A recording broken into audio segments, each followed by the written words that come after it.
CIUDAD ACUña, Mexico. Mexican authorities carrying rifles and flashlights combed through this city's downtown early Wednesday, searching for the Haitians who were in hiding after being pushed to flee the U.S. just days ago. "If you send me to Haiti, I have no one there to help me," said a father, holding a shard of glass to keep Mexican authorities from entering a hotel room holding his family.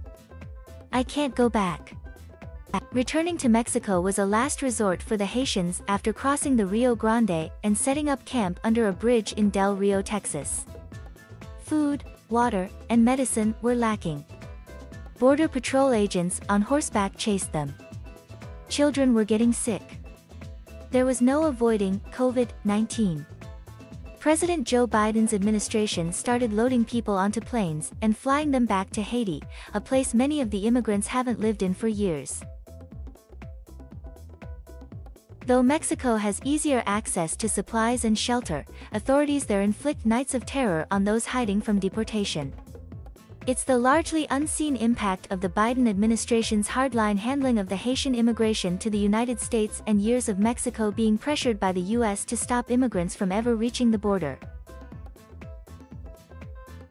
They came to the Hotel Coahuila around 2 a.m. National Guard and Mexican immigration agents marched in wearing bulletproof vests and helmets and holding long guns.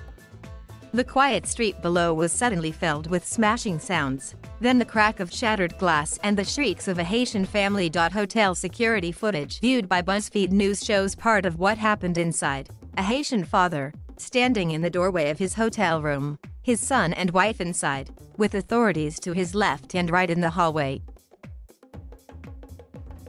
In his bloody hand is a large chunk of sharp glass.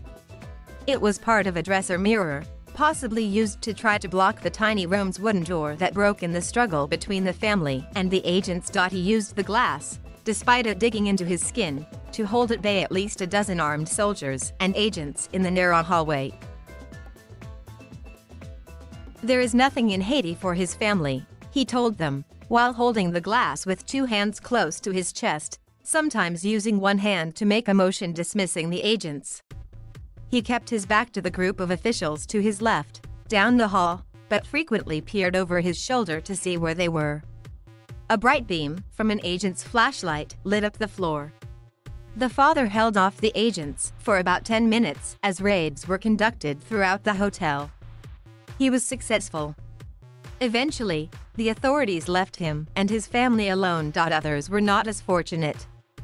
The agents sped off with 2 vans of other immigrants they had pulled out of about 10 rooms of the hotel. Moments later, the father, carrying his son in one hand and dripping blood from the other, ran down the hotel's small steps, followed by his partner and another couple with a child. They then ran to the front of the hotel and into the dark streets to hide again. They weren't going to wait for Mexican authorities to return.